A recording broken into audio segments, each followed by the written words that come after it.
des supplétifs, des FARDC qui ont été intégrés officiellement. Les FDLR ont été intégrés officiellement au sein des FARDC. Donc, il n'y a plus de groupes armés. Et nous, particulièrement. Et c'est ça ce que je voudrais dire à Madame Wagner.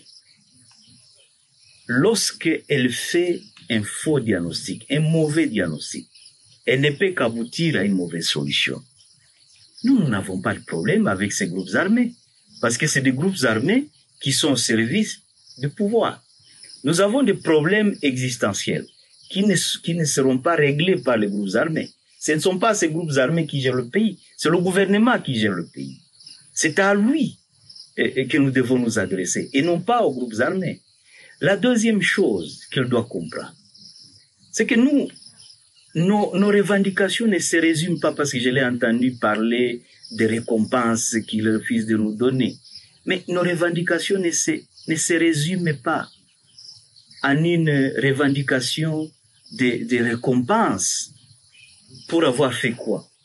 Pour avoir subi ce que nous subissons, il faut qu'on nous récompense.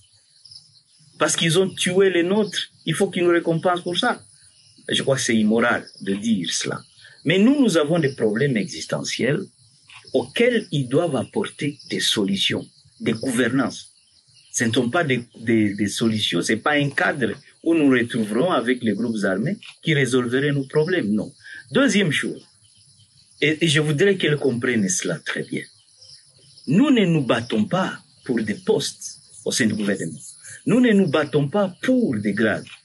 Elle doit savoir que nos officiers, nos soldats, ont été dans l'armée congolaise.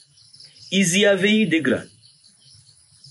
Il y a certains parmi nous qui ont été ministres à Kinshasa, qui ont été dans le gouvernement. Mais ils ont quitté parce que le problème n'avait pas été résolu. Ça signifie qu'aujourd'hui, même si on nous proposait ce genre de postes, ça ne résolverait pas notre malheur, notre calvaire. Elle doit comprendre qu'aujourd'hui, nous devons traiter maintenant les causes profondes des conflits pour arrêter la violence à l'est du pays.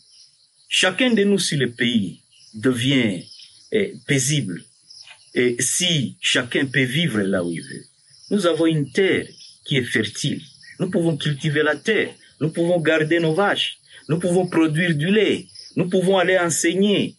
Chacun de nous peut avoir une opportunité pour sa famille et pour sa survie que aller en politique. La politique aujourd'hui est rester le seul secteur qui paye en RDC. Voilà pourquoi ils veulent fermer la porte à tout le monde, parce qu'ils croient que tout le monde a envie de la politique, tout le monde a envie d'aller prendre des postes à Kinshasa.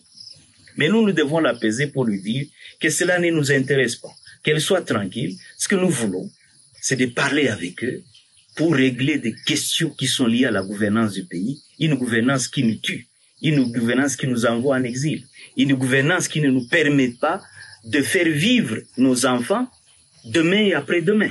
Il faut que nos enfants puissent vivre. Il faut que nous puissions créer un environnement qui permette au fait à des